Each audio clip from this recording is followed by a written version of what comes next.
Bismillahirrahmanirrahim. Assalamu alaikum. This is your chemistry teacher. Today we are going to start a new topic from chapter 11. इसका नाम है hydrogen and water. आज हम new topic start करेंगे, date is water. इससे पहले हम hydrogen के बारे में कंप्लीट स्टडी कर चुके हैं. आप प्रीवियस लेक्चर्स देख सकते हैं कि हमने हाइड्रोजन का इंट्रोडक्शन, उसकी अकरेंस, उसकी लेबोरेटरी और इंडस्ट्रियल प्रिपरेशन, फिर उसकी physical properties, chemical properties, uses, और फिर उसके बाद कुछ छोटी डेफिनेशंस थी जैसे hygroscopic substance, nascent hydrogen, isotopes of hydrogen. ये सब हमने डिस्कस कर लिया. Now we are moving to start a new topic, that is water. ये पानी बेसिकली है क्या? हम जानते हैं कि वाटर को एक्वा भी कहा जाता है, हाइड्रो भी कहते हैं. इसका फॉर्मूला H2O है, जिसमें हाइड्रोजन 2 होती है और इसकी परसेंटेज 11.11 बनती है और ऑक्सीजन की परसेंटेज 88.88 बनती है. हम जानते हैं कि 75% ऑफ अर्थ जो है वो वाटर के ऊपर कंसिस्ट होती है. ठीक है, यहां मैं लिख देता हूं, कंसिस्ट ऑफ वाटर. हमारी जो बॉडी है वो 70% जो है वो our body composed of water और 90% जो है वो वाटर होता है इन प्लाज्मा. यानी कि हमारे ब्लड में जो प्लाज्मा होता है उसमें 90% जो है वो वाटर होता है. ठीक है. वाटर की अपनी एक क्वालिटी होती है कि इन प्योर स्टेट, पानी अगर बिल्कुल प्योर हो तो वो इलेक्ट्रिसिटी कंडक्ट नहीं करता, डू नॉट कंडक्ट इलेक्ट्रिसिटी. लेकिन जब अगर पानी के अंदर कोई मिलावट हो जाए तो फिर वो इलेक्ट्रिसिटी कंडक्ट कर सकता है. यानी कि मैं आपको ये कहूं कि जब हम इलेक्ट्रोलाइसिस ऑफ वाटर करते थे, तो मैं यहाँ लिख देता हूं, इन इलेक्ट्रोलाइसिस ऑफ वाटर हम फ्यू ड्रॉप्स एसिड के डालते थे, एसिड के डालते हैं या सॉल्ट के या बेस के, ताकि वो इलेक्ट्रिसिटी कंडक्ट कर दे. ठीक है. वाटर जो है वो क्या करता है, वो दूसरे कंपाउंड को इलेक्ट्रिसिटी कंडक्ट करवा देता है. यानी कि एक प्लास्टिक है या एक लकड़ी है जो खुद से एक इंसुलेटर है, इलेक्ट्रिसिटी को कंडक्ट नहीं करती, लेकिन अगर वो गीली हो जाए तो उसमें इलेक्ट्रिसिटी कंडक्ट हो जाती है. यही वजह है कि बारिश वगैरह में कहते हैं ना कि प्लास्टिक की चीज़ों को भी हाथ नहीं लगाते जिसमें करंट होता है, स्विच बोर्ड वगैरह को. तो कहते हैं, अक्सर आपने कहते हैं कि गीले हाथों से जो है वो स्विच वगैरह को हाथ ना लगाएं क्योंकि उसमें करंट का खतरा होता है. ठीक है. अच्छा, इसके साथ साथ हम देखते हैं कि वाटर जो है वो शो करता है ऑल दी स्टेट्स. यानी कि नॉर्मली सही, नॉर्मली हम जानते हैं कि वाटर जो है वो लिक्विड होता है, लेकिन वाटर जो है अगर ऑन फ्रीजिंग, अगर हम इसको ठंडा करें तो इसके मॉलिक्यूल सिकुड़ जाते हैं और ये सॉलिड बन जाता है. और ऑन हीटिंग, अगर हम इसको हीट करें तो फिर ये गैस बन जाता है, यानी कि स्टीम बन जाता है. तो वाटर बेसिकली नेचर वाइज तो लिक्विड होता है, लेकिन ये तीनों स्टेट में अपनी शक्ल तब्दील कर सकता है. देखिए, वाटर के अंदर जो लिक्विड के मॉलिक्यूल्स होते हैं वो आपस में, मैं एक ये बना देता हूँ गिलास, तो उसमें आपस में एक दूसरे से दूर दूर होते हैं, तो ये क्या हो जाती है, लिक्विड कंडीशन है. लेकिन अगर मैं इसको कूल करूं तो फिर क्या होता है, इसके मॉलिक्यूल्स आपस में टाइट पैक हो जाते हैं। तो फिर आप देख सकते हैं ये एक स्ट्रक्चर बना देता है, ये आइस है। लेकिन अगर मैं इसको हीट करूं तो फिर इसके मॉलिक्यूल्स बहुत दूर दूर हो जाते हैं, तो ये स्टीम यानी कि भाप बनकर उड़ जाती है। अच्छा जी, इसके साथ साथ ये वाटर की स्टेट्स हैं। ये वाटर सॉलिड, लिक्विड, गैस तीनों स्टेट्स में होता है। आगे मजीद हम आगे बढ़ते हैं तो ये है कि जो नेचुरली वाटर होता है, यानी कि जो कुदरती तौर पर हमें पानी मिलता है, उसको हम कहते हैं नॉर्मल वाटर भी कहते हैं हम उसको, सही है, या हम उसको नेचुरली वाटर भी कहते हैं, ठीक है। लेकिन वो पानी अगर किसी पावर प्लांट से गुजर कर आए, किसी सिस्टम से गुजर कर आए, सही है, तो वो कहलाता है ट्रीटेड वाटर। अगर वाटर किसी पावर प्लांट, सही है, किसी प्लांट या किसी प्रोसेस से गुजर कर आए तो उसको हम ट्रीटेड वाटर कहते हैं, ठीक है। यानी कि हमारे पास जो नेचुरली वाटर है वो हो गया रिवर का, समंदर का, झीलों का, चश्मों का जो पानी है, ये हमारे पास नेचुरली वाटर होता है। और वो पानी जो हमारे घरों में आता है, जो Karachi water and sewerage board से गुजर कर आ रहा है, जो किसी पावर प्लांट से गुजर कर आ रहा है, जो किसी आरओ प्लांट से गुजर कर आ रहा है, तो ये पानी जो है वो ट्रीटेड वाटर कहलाता है, ठीक है। हम जानते हैं कि वाटर के अंदर एक क्वालिटी होती है, water as a universal solvent, के पानी के अंदर एक क्वालिटी है, मैं यहां लिख देता हूं, water as a quality to dissolve a variety of solutes in itself. कि पानी के अंदर एक क्वालिटी है कि वो बहुत सारी, और रिमेंबर माय वर्ड्स, मैं आपसे कह रहा हूं बहुत सारी, सारी नहीं, क्योंकि बहुत सारी चीजें ऐसी होती हैं जो पानी में डिसॉल्व हो जाती हैं और कुछ चीजें ऐसी होती हैं जो पानी में डिसॉल्व नहीं हो सकती। बहुत सारे केमिकल कंपाउंड्स ऐसे हैं, बहुत सारे फूड आइटम्स ऐसे हैं, बहुत सारे सॉलिड मटेरियल्स ऐसे हैं, बहुत सारे जरासीम भी हैं जो इजीली पानी के अंदर डिसॉल्व हो जाते हैं।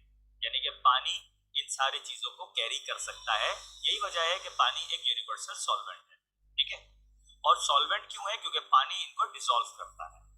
अच्छा, कुछ चीजें ऐसी हैं जो पानी में हल नहीं हो सकती, जैसे ऑयल वाटर में हल नहीं हो सकता, मिट्टी पानी में हल नहीं हो सकती, बहुत सारी चीजें जो पानी में हल नहीं हो सकती, तो इसलिए ये एक यूनिवर्सल सॉल्वेंट है। तभी मैंने कहा कि बहुत सारी, नॉट सारी, ठीक है। अच्छा जी, इसके अलावा पानी की अगर हम फिजिकल प्रॉपर्टीज की तरफ जाएं, अगर हम पानी की फिजिकल प्रॉपर्टीज की तरफ जाएं तो हम ये देखते हैं, नंबर वन, ये वाटर जो है वो कलरलेस होता है, टेस्टलेस होता है और ऑर्डरलेस होता है। ना खुशबू, ना जायका, ना रंग, ठीक है। अच्छा, इसके अलावा हम ये भी देखते हैं कि पानी हमारे एटमॉस्फेयर में भी मौजूद होता है और in the form of droplet, नमी की सूरत में भी मौजूद होता है एटमॉस्फेयर, ठीक है जी। अच्छा, पानी का जो है वो बॉइलिंग पॉइंट, जिसमें पानी जो है वो गैस बन जाए, वो 100 डिग्री होता है और इसका फ्रीजिंग पॉइंट, जिसमें वाटर आइस बन जाए, वो 0 डिग्री होता है, ठीक है। अच्छा, इसके अलावा पानी की एक और खास बात भी है, वो ये, या मैं एक हेडिंग बना दूं जिसको हम कहते हैं इनॉर्मलस बिहेवियर ऑफ वाटर, पानी का अजीबो गरीब बर्ताव। देखिए, पानी आम लिक्विड की तरह जो है वो बिहेव नहीं करता, लेकिन जब 0 से 4 डिग्री सेल्सियस टेम्परेचर हो तो पानी जो है वो एक आम लिक्विड की तरह बिहेव नहीं करता। जैसे मिसाल के तौर पे नॉर्मल लिक्विड जो होते हैं वो जब फ्रीज होते हैं यानी कि जमना शुरू होते हैं तो वो शुरू होते हैं फ्रॉम बॉटम टू टॉप,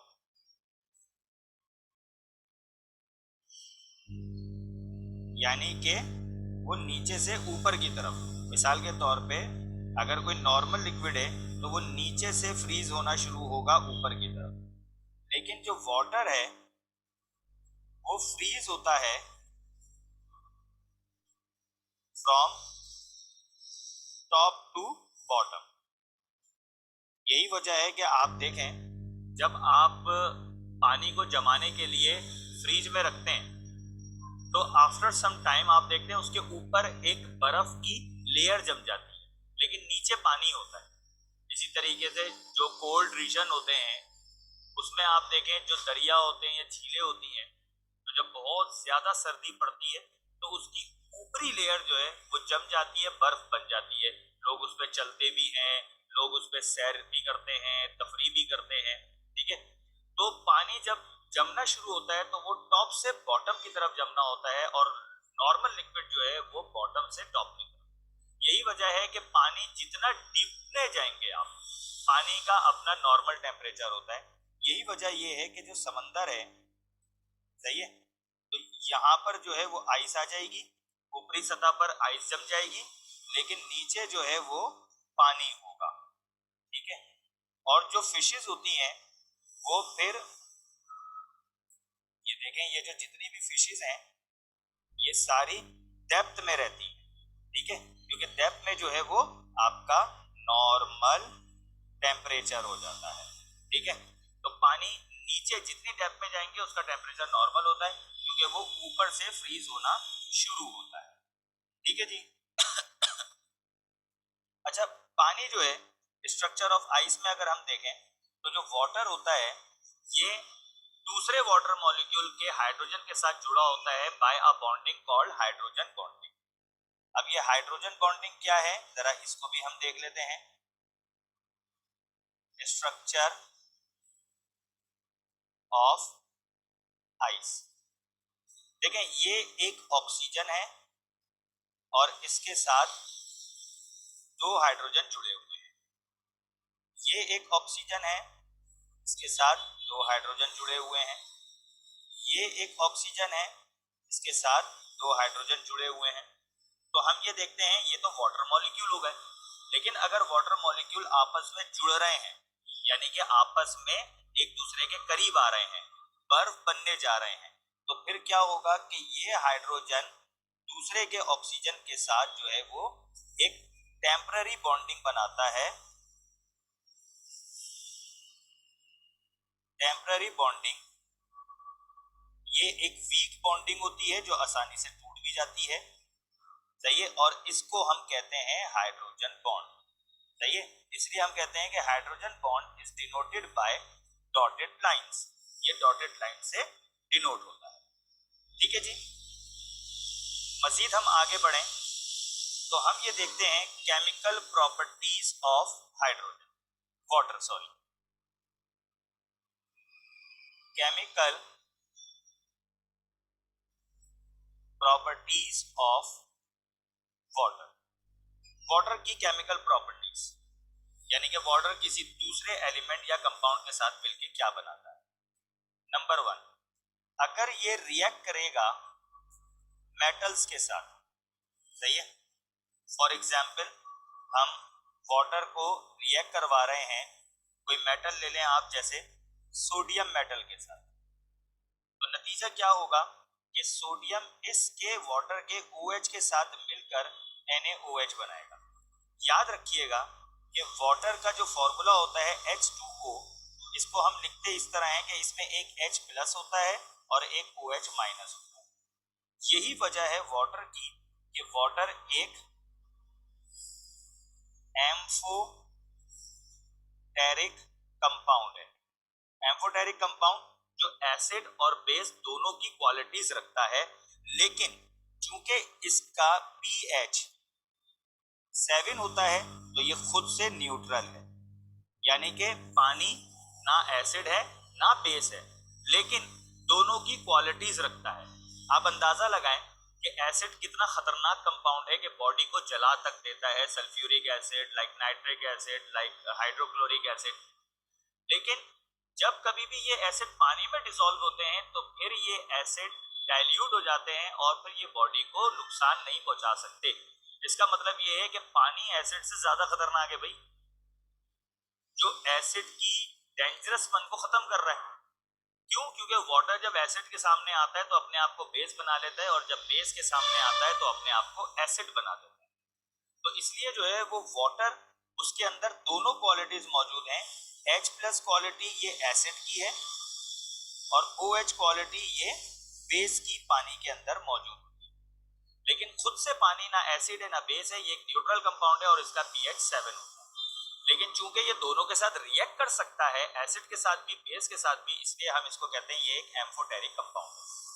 तो अब मैं इसी इक्वेशन को जो मैंने ऊपर बनाई है, इस इक्वेशन को अगर मैं आसानी के साथ खोल के समझाऊं तो मैं इसको इस तरह समझाऊंगा कि देखें ये Na है।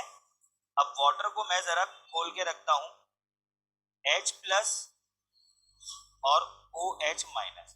चले मैं काम करता हूं, ये प्लस और माइनस को अभी जरा मैं रिमूव कर देता हूं, ठीक है। बस ये बता देता हूं कि ये वाटर के अंदर एक H होता है, एक OH होता है। तो Na जो है वो इस OH के साथ मिलके बनाएगा NaOH। अब आपके पास बचा क्या? Simple hydrogen. और हम जानते हैं हाइड्रोजन कभी सिंगल फॉर्म में तो आता ही नहीं है, ये तो डाई एटॉमिक फॉर्म में आता है, इसलिए हम लिख देंगे H2। अब बैलेंस करने के लिए हम क्या करेंगे, दो, हमारे पास टोटल कितने हाइड्रोजन हो गए? हमारे पास हो गए 3 हाइड्रोजन, सही है। हम एक काम करेंगे, यहां पर लगाएंगे 2 ताकि 2 Na हो जाए, यहां पर लगाएंगे 2 ताकि 2 Na हो जाए। अब देखें 2 ऑक्सीजन है तो हम यहाँ पर 2 लगा देंगे। अब आप देखें इधर भी ऑक्सीजन 2 हो गए और इधर भी ऑक्सीजन 2 हो गए, ठीक है। अब हाइड्रोजन देखें 2 इधर हैं और 2 इधर हैं, तो टोटल हाइड्रोजन कितने हो गए? 4। और यहाँ पर देखें, यहाँ पर आपके एक हाइड्रोजन ये रहा, एक ये रहा, 2 और बाहर 2 लगे हुए, नंबर मल्टीप्लाई होते हैं, तो यहाँ पर भी टोटल हाइड्रोजन 4 हो गए, ठीक है।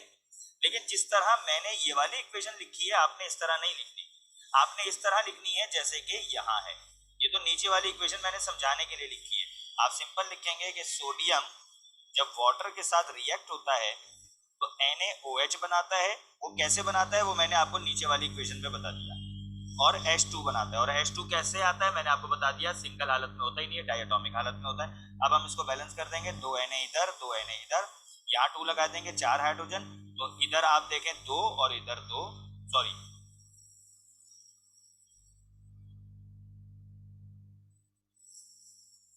यहाँ तो ऑलरेडी थे ना पहले से, 2 इधर 2 इधर, 4, और इधर 2 ऑक्सीजन हो गए और इधर 2 ऑक्सीजन हो गए। तो ये हमारी इक्वेशन जो है वो बैलेंस होगी, ठीक है जी। अच्छा, अब उसके बाद हम मजीद आगे बढ़ें कि अगर ये नॉन मेटल के साथ रिएक्ट करेगा, सही है जी। अगर वाटर नॉन मेटल के साथ रिएक्ट करेगा, मिसाल के तौर पे वाटर है, हमने नॉन मेटल ले लिया क्लोरीन, ठीक है। तो अब ये क्या करेगा, वाटर अगर नॉन मेटल के साथ रिएक्ट करेगा तो इसका एक HCl के साथ मिलके HCl बन जाएगा और ये HOCl बनाएगा, जिसको हम कहते हैं hypochlorous acid.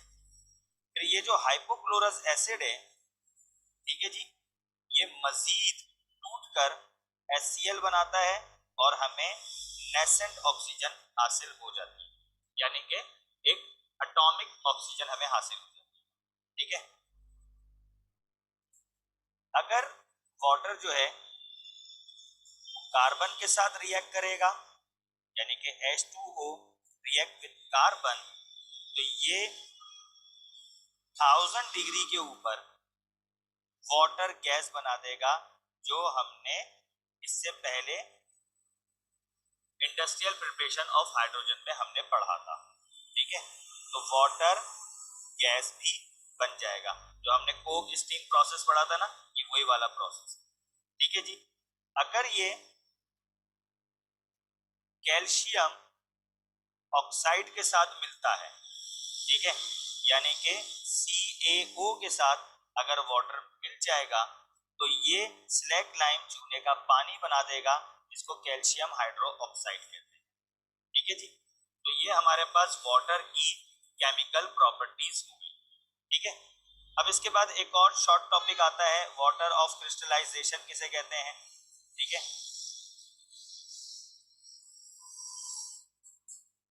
Water of crystallisation, अब ये टॉपिक भी आप समझ लें कि वाटर ऑफ क्रिस्टलाइजेशन किसे कहते हैं। वो कंपाउंड्स, जैसे मिसाल के तौर पे Na2CO3.10H2O, दूसरा ले लें आप, इसको वॉशिंग सोडा कहते हैं। CuSO4.5H2O, इसको ब्लू विट्रॉल कहते हैं, नीला थोथा। सही है। फिर MgSO4.7H2O, इसको इप्सम सॉल्ट कहते हैं। इसी तरह पोटेशियम, LMO, बहुत सारे कंपाउंड ऐसे हैं जिसमें वाटर मॉलिक्यूल्स जो है वो अटैच होते हैं। ठीक है, तो इसलिए जो है वो हम क्या करते हैं कि ये जो वाटर मॉलिक्यूल्स है ना, जैसे मिसाल के तौर पे ये जो हमारे पास कंपाउंड्स आ गए जिसमें वाटर मॉलिक्यूल्स अटैच हैं। सही है, तो compounds having water molecules in their crystal, इनके क्रिस्टल के अंदर वाटर मॉलिक्यूल्स हैं। सही है, तो इसको हम कहते हैं वाटर ऑफ क्रिस्टलाइजेशन। क्या कहते हैं इनको हम? Water of crystallization. ठीक है, यानी कि ये जो वाटर है ये कहलाएगा वाटर ऑफ क्रिस्टलाइजेशन, और ये जो कंपाउंड्स हैं, सही है, जिसके अंदर वाटर ऑफ क्रिस्टलाइजेशन होते हैं, ये कहलाते हैं हाइड्रेट्स। ठीक है, याद रखिएगा, ये एमसीक्यूज में पूछे जाते हैं सवालात। ठीक है जी। अब उसके बाद 3 शॉर्ट डेफिनेशंस करते हैं, फिर हम आज की क्लास को ओवर करते हैं। एक है सॉफ्ट वाटर, एक है हार्ड वाटर, और एक है हैवी वाटर। हम जानते हैं कि पानी के अंदर एक क्वालिटी है कि वो एक यूनिवर्सल सॉल्वेंट है, उसके अंदर बहुत सारी चीजें मिक्स हो सकती हैं, तो यही वजह है कि वो पानी को इम्प्योर बना देता है। अगर पानी के अंदर इम्प्योरिटीज हो,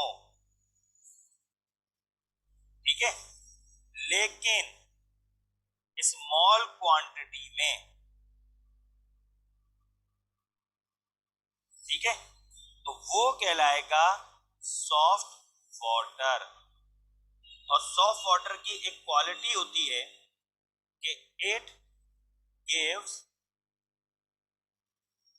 लेदर विथ सोप।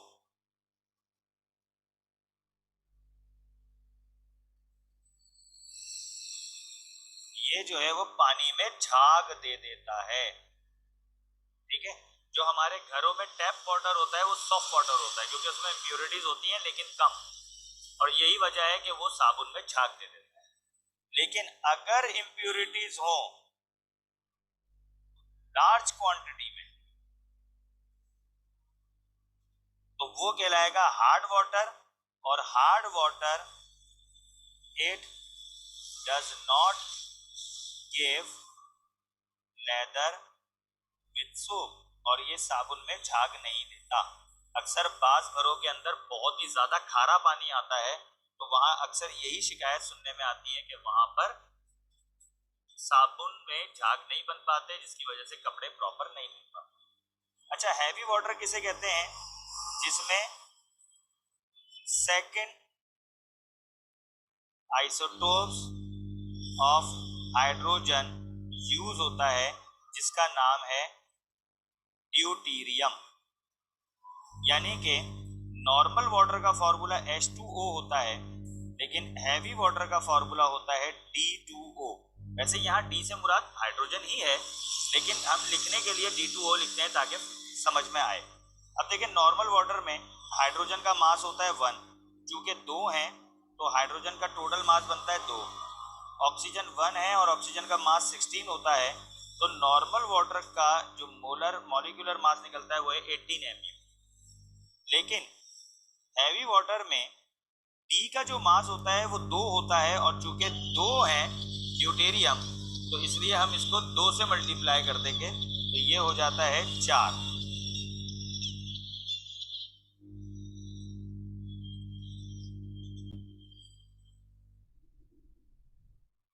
और ऑक्सीजन का जो मास होता है वो 1 है और 16 होता है, तो इसलिए जो हमारे पास D2O है उसका मास बनता है 20 AMU। तो हैवी वाटर का जो मास है वो हमारे पास जो है वो 20 AMU होता है। So that's all for today.